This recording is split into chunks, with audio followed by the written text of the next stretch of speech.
Contaram-me de grandes morcegos cujo riso enlouquecia homens e de formas esqueléticas que se arrastavam horrivelmente pelo crepúsculo das colinas. Relataram-me coisas que nem nos sonhos assombram os homens do meu planeta natal, pois a vida tomou formas estranhas em Almoric e a vida natural não é a única forma de vida lá.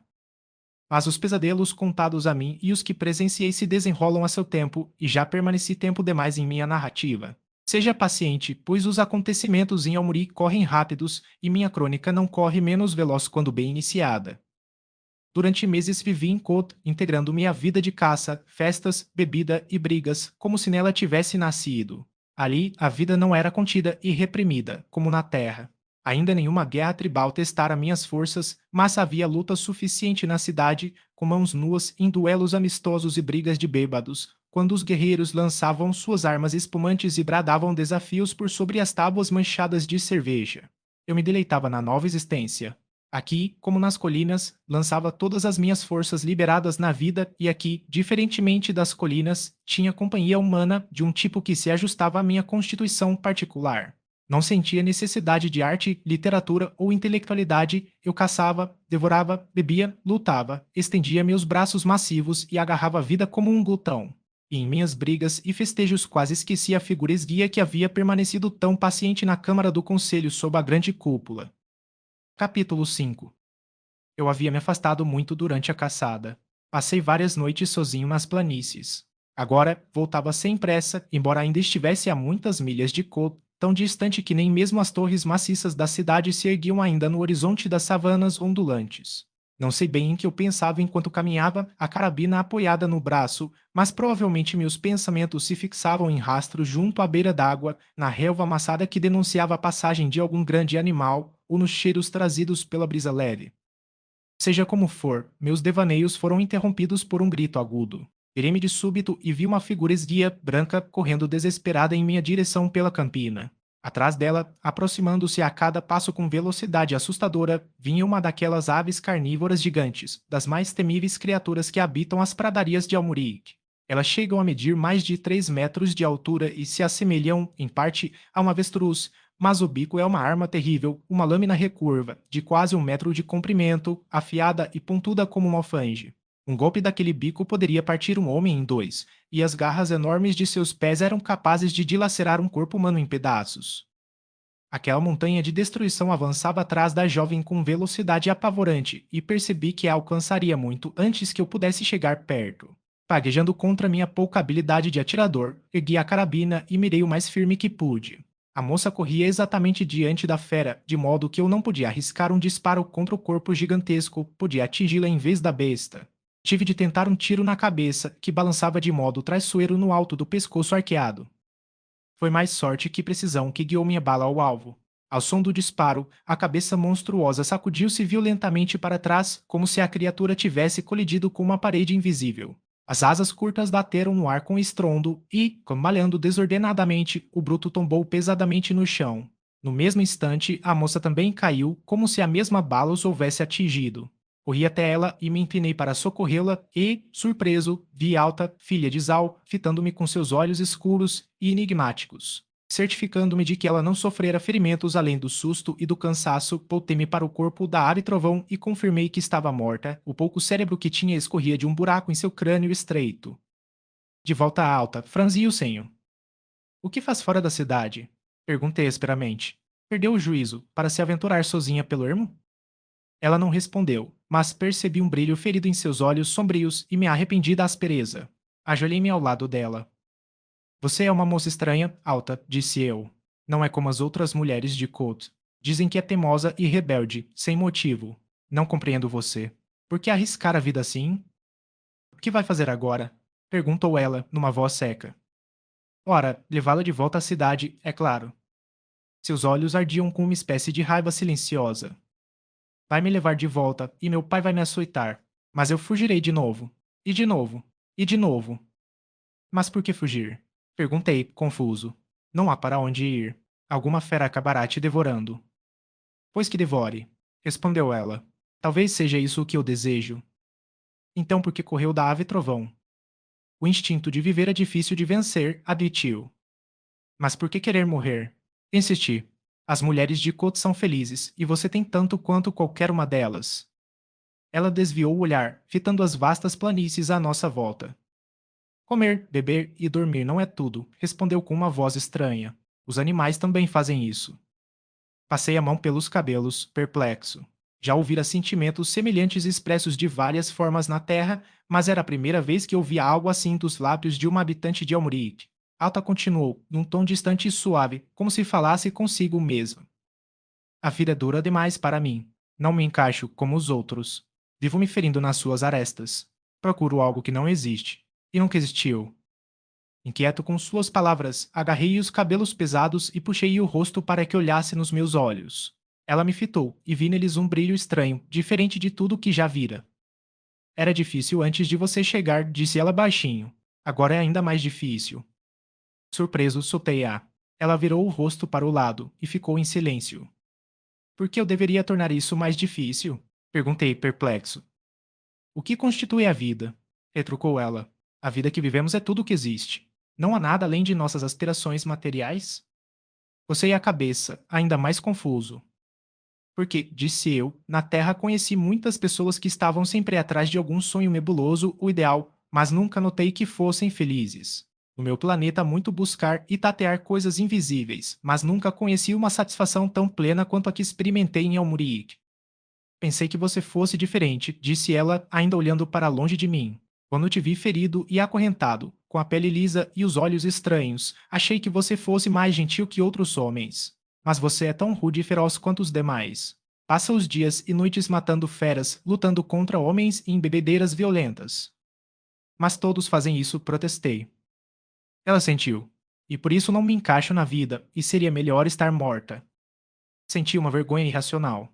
Imaginei que uma mulher da Terra acharia a vida em Almuric intoleravelmente crua e estreita, mas parecia fora de razão que uma mulher nativa sentisse assim. Se as outras mulheres que vi desejassem mais gentileza superficial de seus homens, não deixaram isso transparecer.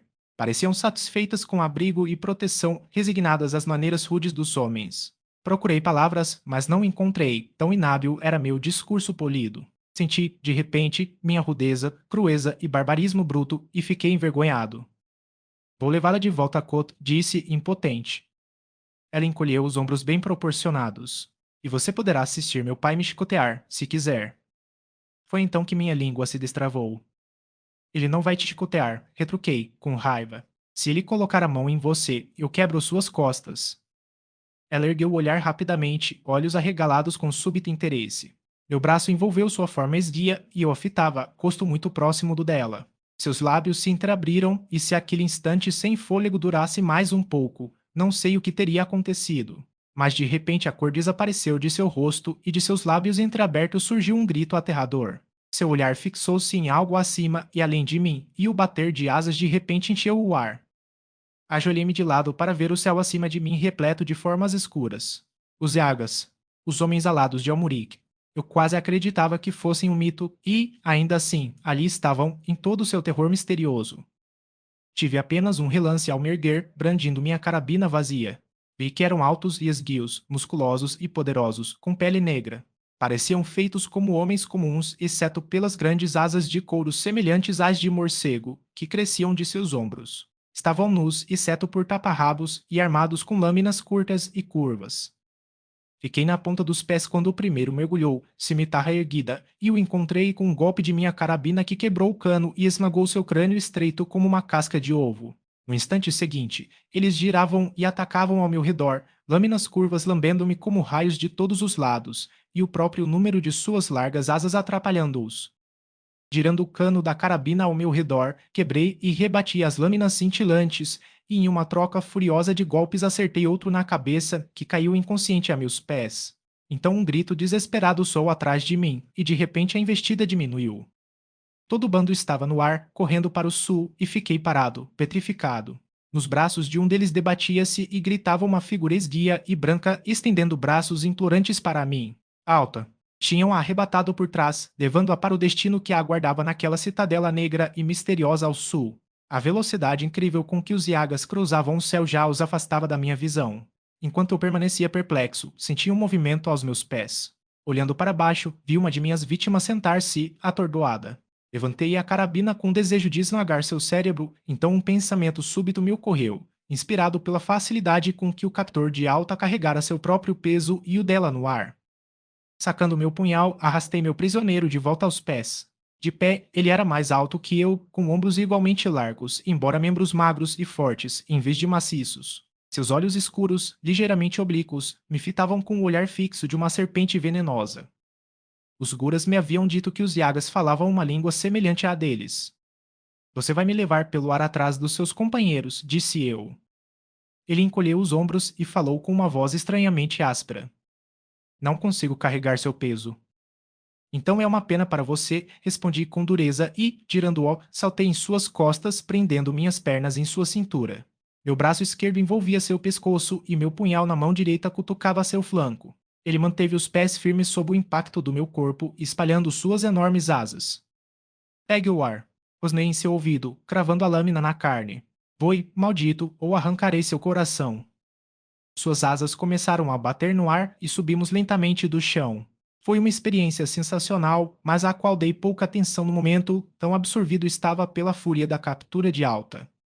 Quando alcançamos cerca de 300 metros de altura, procurei pelos sequestradores e os vi à distância, apenas um grupo de pontos negros no céu do sul.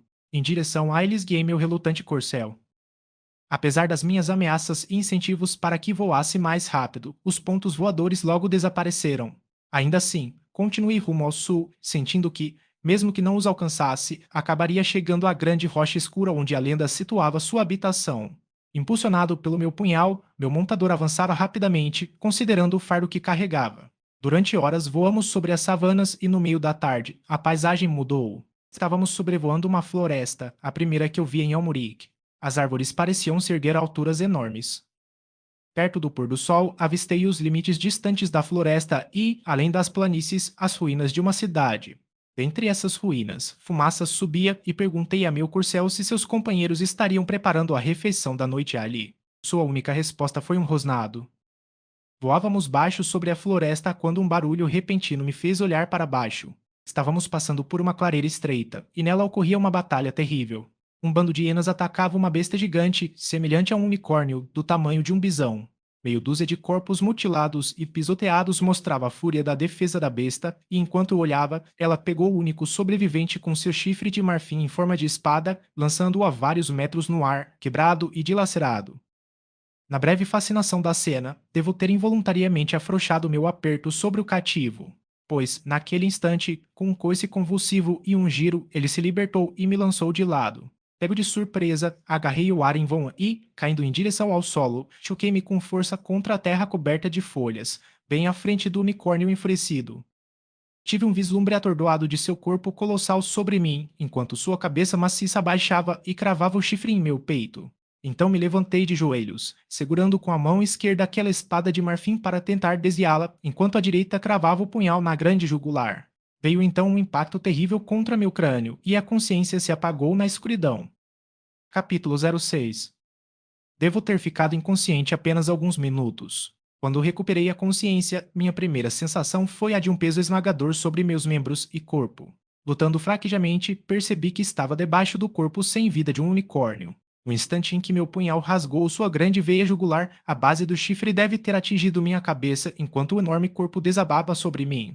Apenas o solo macio e esponjoso abaixo de mim me salvou de ser esmagado.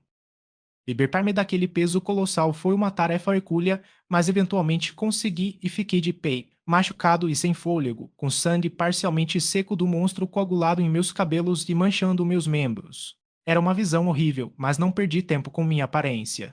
Meu antigo montador não estava à vista e as árvores ao redor limitavam minha visão do céu. Escolhendo a mais alta daquelas árvores, subi o mais rápido possível e, nos galhos mais altos, olhei sobre a floresta. O sol estava se pondo. Percebi que, a cerca de uma hora de caminhada rápida para o sul, a floresta se rarefazia e cessava. A fumaça ainda subia finamente da cidade abandonada. E vi meu antigo cativo apenas pousando entre as ruínas. Ele devia ter demorado, depois de me derrubar, possivelmente para ver se eu dava sinais de vida, provavelmente para descansar suas asas após aquela longa viagem. Xinguei, lá se foi minha chance de me aproximar dele sem ser notado. Então tive uma surpresa. Mauiara desapareceu, reapareceu, disparando da cidade como um foguete. Sem hesitar, partiu rumo ao sul, atravessando o céu a uma velocidade que me deixou boquiaberto. Qual seria a razão de seu voo? Se fossem seus companheiros que estavam entre as ruínas, porque ele não pousou, talvez os tivesse encontrado ausentes e apenas os seguisse. Ainda assim, suas ações pareciam estranhas, considerando a maneira tranquila como se aproximara das ruínas. Seu voo tinha marcas de pânico. Sacudindo a cabeça, perplexo, desci da árvore e me dirigi às ruínas o mais rápido que pude através da vegetação densa, sem me importar com o farfalhar das folhas ao meu redor e os murmúrios de vida se agitante à medida que as sombras se aprofundavam. A noite havia caído quando saí da floresta, mas a lua surgia, lançando um brilho estranho e real sobre as planícies. As ruínas cintilavam de forma fantasmagórica à distância. As paredes não eram do material esverdeado e áspero usado pelos guras. Ao me aproximar, vi que eram de mármore, e isso causou um desconforto vago em minha mente. Lembrei-me das lendas contadas pelos cotanos sobre cidades de mármore em ruínas, assombradas por seres nefastos. Tais ruínas eram encontradas em certos lugares desabitados, e ninguém sabia sua origem. Um silêncio sombrio pairava sobre as paredes e colunas quebradas enquanto eu penetrava nas ruínas. Entre os reluzentes dentes de marfim e superfícies negras, sombras profundas flutuavam, quase líquidas em sua qualidade.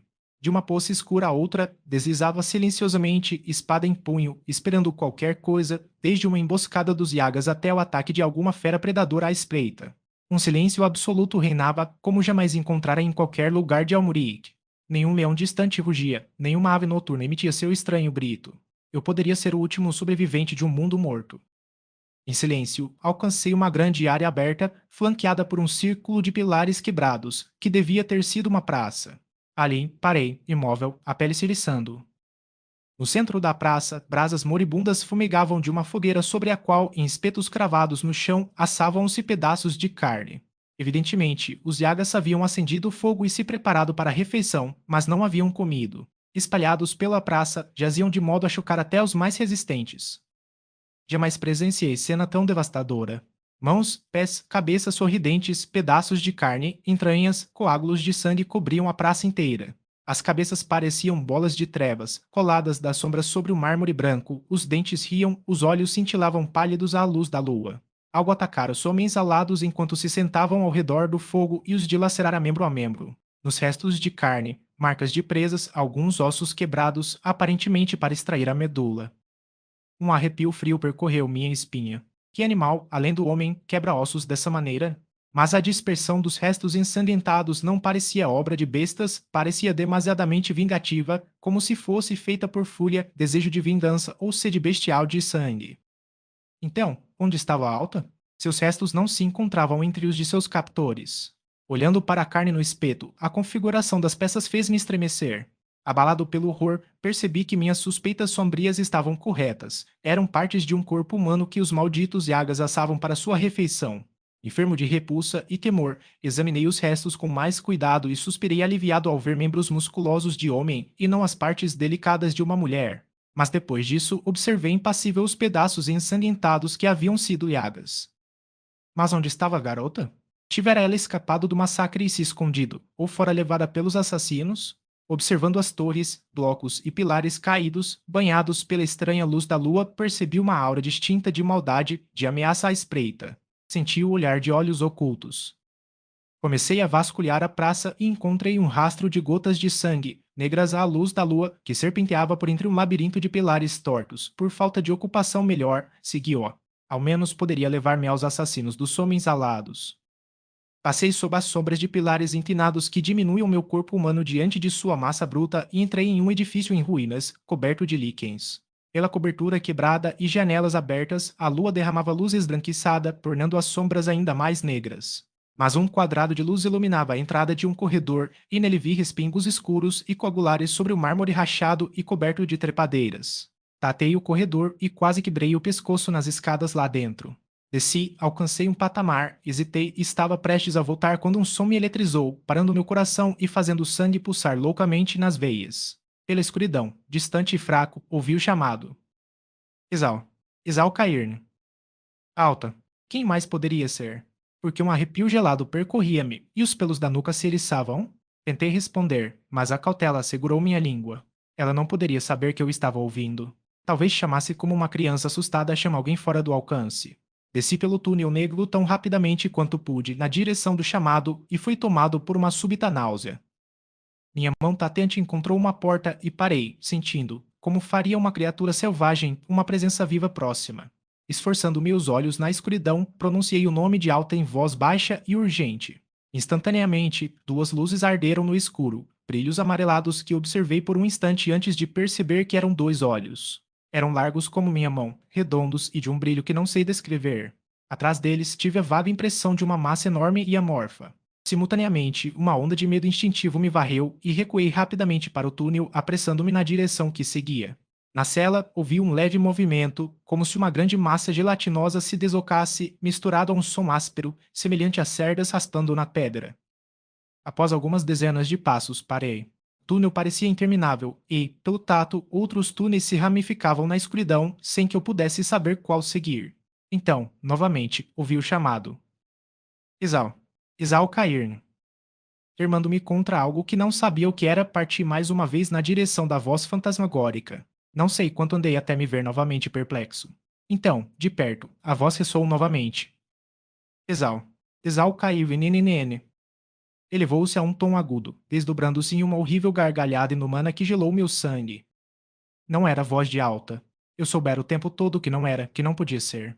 Ainda assim, a alternativa era tão inexplicável que me recusei a atender aquilo que minha intuição afirmava e minha razão negava.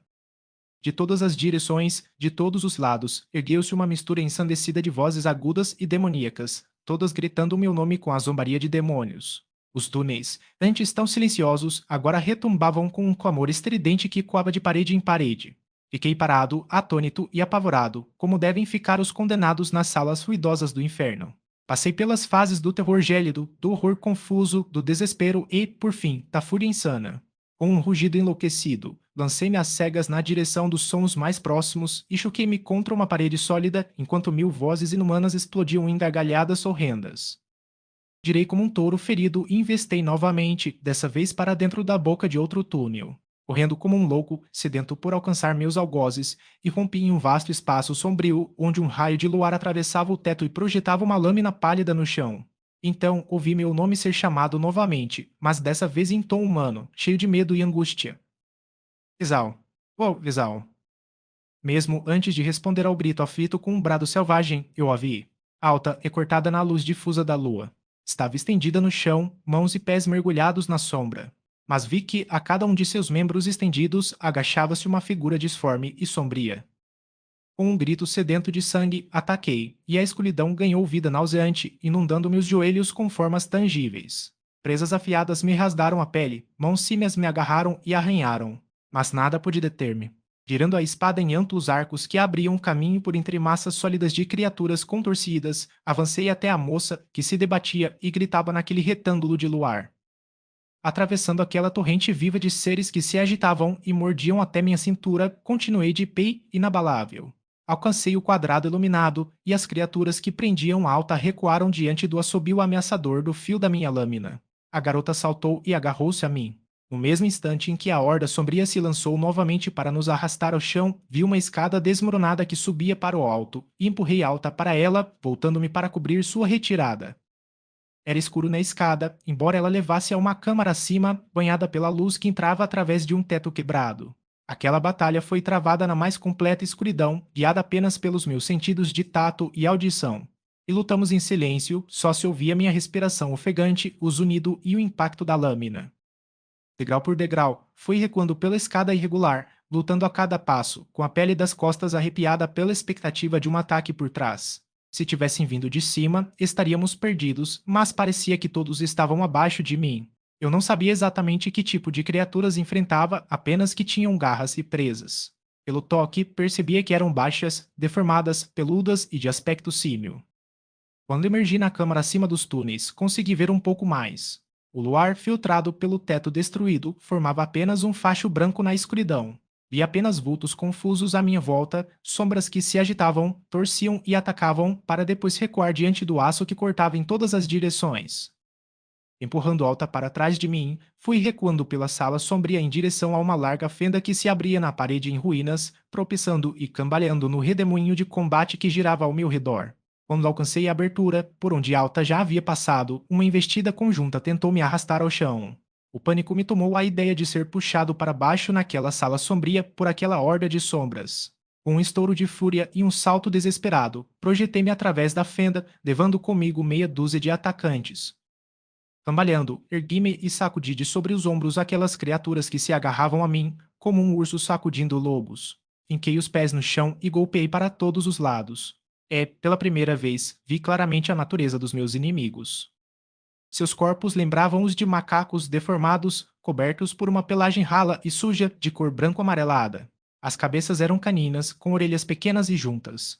Mas os olhos eram de serpente, aquele mesmo olhar fixo, frio e venenoso, sem pálpebras. De todas as formas de vida que encontrei naquele estranho planeta, nenhuma me causou tanto nojo quanto aquelas monstruosidades anãs. Recuo diante do monte mutilado de corpos no chão, enquanto uma nova maré de criaturas escorria pela fenda da parede. O efeito era repugnante além do que se pode descrever como vermes se esgueirando para fora de um crânio rachado e descurado. Voltando-me, agarrei Alta com um braço e corri pela clareira aberta. Elas vinham atrás, ora em quatro patas, ora eretas como homens. De repente, romperam novamente em risadas infernais e percebi que estávamos cercados. Diante de mim, outras surgiam de outra entrada subterrânea. Estávamos encurralados. Um pedestal colossal, do qual a coluna havia sido quebrada, erguia-se à nossa frente. Com um salto, alcancei-o, coloquei a garota sobre o topo irregular e voltei-me na base inferior, pronto para levar comigo o maior número possível de inimigos. O sangue escorria de dezenas de cortes, pingando pelo pedestal em que eu estava, e sacudia a cabeça violentamente para afastar o suor que me cegava os olhos. Eles me cercaram em um semicírculo amplo, movendo-se com cautela agora que acreditavam ter a presa garantida. E não consigo lembrar de momento algum em que me senti mais dominado pelo horror e pela repulsa do que ali, de costas contra o mármore frio, encarando aqueles monstros repugnantes, verminosos, saídos das entranhas do mundo inferior. Então minha atenção foi atraída por um movimento nas sombras sob a parede por onde tínhamos acabado de passar. Algo estava emergindo da fenda, algo enorme, negro e volumoso. Um lampejo amarelado brilhou. Fascinado, observei, mesmo enquanto os diabos peludos avançavam. Agora a criatura tinha saído totalmente da fenda. E agachada à sombra da parede, uma massa baixa de escuridão da qual reluziam dois olhos amarelados. Com um sobressalto, reconheci os olhos que vira na cela subterrânea. Com um clamor de gritos infernais, os diabos peludos avançaram, e no mesmo instante a criatura desconhecida correu para a luz do luar com surpreendente rapidez e agilidade. Agora vi claramente uma aranha gigantesca, maior que um boi, movendo-se com a velocidade característica de sua espécie, estava entre os cães antes mesmo que o primeiro sentisse minha espada erguida. Um grito horrível saiu de sua primeira vítima e os demais, virando-se, quebraram a formação e fugiram gritando em todas as direções. O monstro atacava com rapidez e ferocidade aterradoras. Suas enormes mandíbulas trituravam crânios, suas mandíbulas pingando de veneno perfuravam, esmagavam os corpos com o próprio peso. Em instantes, o local se transformou em um caos habitado apenas por mortos e moribundos. Agachado entre suas vítimas, o grande ser negro e peludo fixou em mim seus olhos horrivelmente inteligentes. Eu era seu alvo. Eu o havia despertado no subterrâneo e ele seguira o cheiro do sangue seco em minhas sandálias. Matou os outros simplesmente por estarem em seu caminho. Enquanto se agachava sobre suas 8 pernas dobradas, percebi que diferia das aranhas terrestres não apenas pelo tamanho, mas pelo número de olhos e formato das mandíbulas. Então Alta gritou quando ele correu velozmente em minha direção. Mas onde as presas e garras de 1000 bestas seriam inúteis contra o veneno que gotejava daquelas mandíbulas negras, prevaleciam o cérebro e a força de um único homem. Pegando um pesado bloco de alvenaria, eu o sustentei por um instante e então o arremessei diretamente contra o corpo em avanço. Entre aquelas pernas peludas, esmagou-se e um jato de substância verde nauseante jorrou do torso rasgado. O monstro, detido em seu avanço, contorceu-se sob a pedra, a lançou de lado e cambaleou em minha direção novamente, arrastando pernas quebradas, olhos brilhando de forma infernal. Arranquei outro bloco da pedra desmoronada, e outro, chovendo enormes pedaços de mármore sobre o horror contorcido até que ele ficou imóvel, uma mistura horrenda de pernas negras peludas, entranhas e sangue. Então, segurando Alta em meus braços, corri através das sombras de monólitos, torres e pilares, sem parar até que a cidade do silêncio e mistério ficasse para trás e víssemos a lua se pondo sobre as amplas pradarias ondulantes. Nenhuma palavra havia sido trocada desde que a encontrei naquele túnel horripilante. Agora, ao olhar para ela, vi sua cabeça escura inclinada contra meu braço, o rosto pálido voltado para cima, olhos fechados. Um rápido choque de medo percorreu-me, mas um exame rápido mostrou que ela apenas desmaiara. Isso revelava o horror pelo qual havia passado. As mulheres de Kot não desmaiam com facilidade. Deitei-a por completo na relva e a observei, impotente, notando, como se pela primeira vez, a firmeza branca de seus membros esdios, a modelagem delicada de sua figura flexível. Seu cabelo escuro caía em grossas e lustrosas mechas sobre os ombros de alabastro e uma alça de sua túnica, deslizada, revelou seus firmes seios jovens com pontas rosadas. Um inquietante sentimento vagueava em mim, quase uma dor. Alta abriu os olhos e olhou para mim. Então seus olhos escureceram de terror e ela gritou, agarrando-se a mim freneticamente. Meus braços fecharam-se ao redor dela instintivamente e senti, em meu abraço de ferro, o pulsar de seu corpo ágil, o bater descompassado de seu coração. Não tenha medo, minha voz soou estranha, quase incompreensível. Nada vai te machucar. Pude sentir seu coração retomando o ritmo normal, tão próximo ela se mantinha antes que seus rápidos arfares de medo cessassem. Mas por um tempo permaneceu em meus braços, olhando para mim sem falar, até que, envergonhado, a soltei e a ajudei a sentar-se na relva. Assim que se sentir em condições, disse: Vamos nos afastar mais daquilo. Apontei com a cabeça na direção das ruínas distantes. Você está ferido, exclamou ela de repente, com lágrimas nos olhos. Está sangrando. Oh, a culpa é minha. Se eu não tivesse fugido.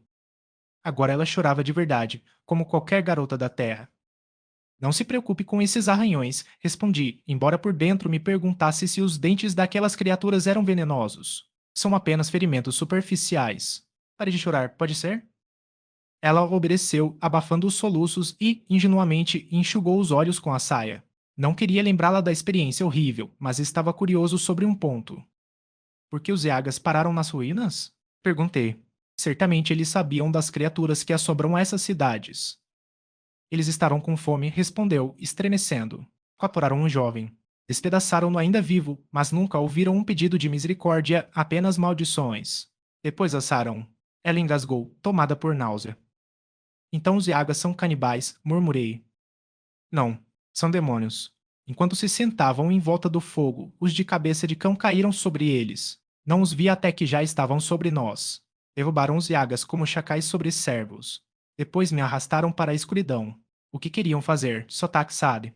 Ouvi falar. Mas é obsceno demais para repetir. Mas por que gritaram meu nome? Perguntei, maravilhado. Eu gritei de medo, respondeu ela. Eles ouviram e imitaram-me. Quando você chegou, eles sabiam quem você era. Não me pergunte como. Eles também são demônios. Este planeta está infestado de demônios, murmurei. Mas por que você me chamou, com medo, em vez de chamar seu pai? Ela curou levemente e, em vez de responder, começou a agitar as alças da túnica. Percebendo que uma das sandálias havia escorregado, coloquei-a novamente em seu pequeno pé. Enquanto fazia isso, ela perguntou inesperadamente: Por que te chamam de mão de ferro? Seus dedos são duros, mas o toque deles é tão suave quanto o de uma mulher. Nunca senti dedos de homem tocarem-me tão levemente antes.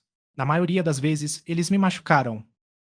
Fechei o punho e o examinei com uma expressão sombria, um punho firme como um martelo de ferro. Ela o tocou timidamente. É o que há por trás da mão, respondi. Nenhum homem com quem lutei jamais reclamou que meus punhos fossem gentis. Mas quero machucar meus inimigos, não você. Seus olhos se iluminaram. Você não me machucaria? Por quê? A pergunta absurda me deixou sem palavras. Capítulo 07. Passava do nascer do sol quando iniciamos a longa jornada de volta a Kut, desviando bastante para o oeste para evitar a cidade infernal da qual havíamos escapado. O sol surgiu intensamente quente. O ar estava quase sem movimento, o vento matinal soprava de forma irregular e, em seguida, cessou por completo. O céu, sempre sem nuvens, tinha um leve tom cobreado. Alta olhava para o céu com apreensão e, ao responder minha pergunta, disse temer uma tempestade. Eu supunha que o tempo fosse sempre claro, calmo e quente nas planícies, e claro, ventoso e frio nas colinas. Tempestades não haviam entrado em meus cálculos. As feras que vimos pareciam compartilhar de sua inquietação. Contornamos a beira da floresta, pois Alta se recusava a atravessá-la até que a tempestade passasse. Como a maioria dos habitantes das planícies, ela tinha uma desconfiança instintiva das florestas densas. Enquanto avançávamos sobre as ondulações gramadas, vimos os rebanhos de herbívoros se dispersarem confusos. Um bando de porcos saltitantes passou por nós, cobrindo o chão com saltos gigantescos de 9 a 12 metros. Um leão surgiu à nossa frente com um rugido, mas abaixou a enorme cabeça e se afastou rapidamente pelo capim alto. Continuei a olhar para o céu, mas não vi nuvens. Apenas o tom cobreado no horizonte se intensificava, tingindo todo o céu. Ele mudou de uma cor clara para um bronze opaco e do bronze para o negro. O sol ardeu por um instante como uma tocha velada, riscando do céu crepuscular com fogo, e então desapareceu. Uma escuridão palpável pareceu pairar por um instante no céu, antes de descer rapidamente, cobrindo o mundo em completa negritude, através da qual não brilhava sol, lua ou estrelas. Nunca imaginei quão impenetrável podia ser a escuridão. Eu poderia ser um espírito cego, desincorporado, pagando por um espaço sem luz, não fosse pelo sussurrar da grama sobre os pés e pelo contato quente e suave do corpo de alta contra o meu. Comecei a temer que pudéssemos cair em um rio ou trombar com alguma fera predadora igualmente cega. Eu me dirigi a um aglomerado de rochas quebradas, formações que às vezes surgem nas planícies. A escuridão caiu antes de alcançá-las, mas, tateando, tropecei em uma pedra considerável e, encostando minhas costas nela, puxei alta junto a mim e a protegi com meu corpo o melhor que pude. Nas planícies negras, o silêncio ofegante alternava-se com sons de movimento distante e variado, o farfalhar da grama, o arrastar de cascos, mugidos estranhos e rugidos graves. Uma vez, um enorme rebanho de algum tipo passou por nós e agradecia a proteção das rochas que nos impediram de ser esmagados. Novamente, todos os sons cessaram e o silêncio era tão completo quanto a escuridão. Então, de algum lugar, veio um uivo estranho. O que é isso? Perguntei inquieto, incapaz de classificá-lo. O vento. Ela estremeceu, encolhendo-se contra mim. Não soprava com força constante de vez em quando, rajadas loucas e irregulares varriam o ar. Como almas perdidas, gemiam e lamentavam.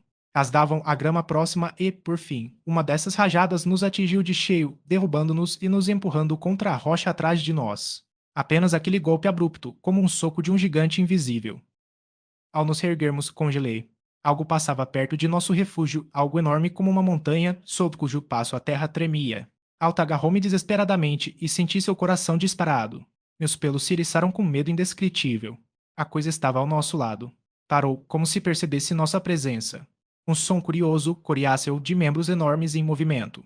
Algo ondulou no ar acima de nós, então senti um toque no cotovelo. O mesmo objeto tocou o braço no de alta e ela gritou, os nervos em tensão máxima. Instantaneamente, nossos ouvidos foram ensurdecidos por um bramido horrível acima de nós, e algo varreu a escuridão com o ranger de dentes gigantes. Cegamente, ataquei para cima, sentindo a lâmina da espada encontrar uma substância tangível.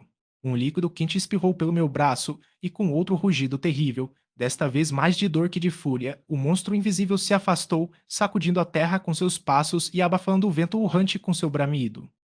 O que era isso, pelo amor de Deus? Ofeguei. Foi um dos cegos, ela sussurrou.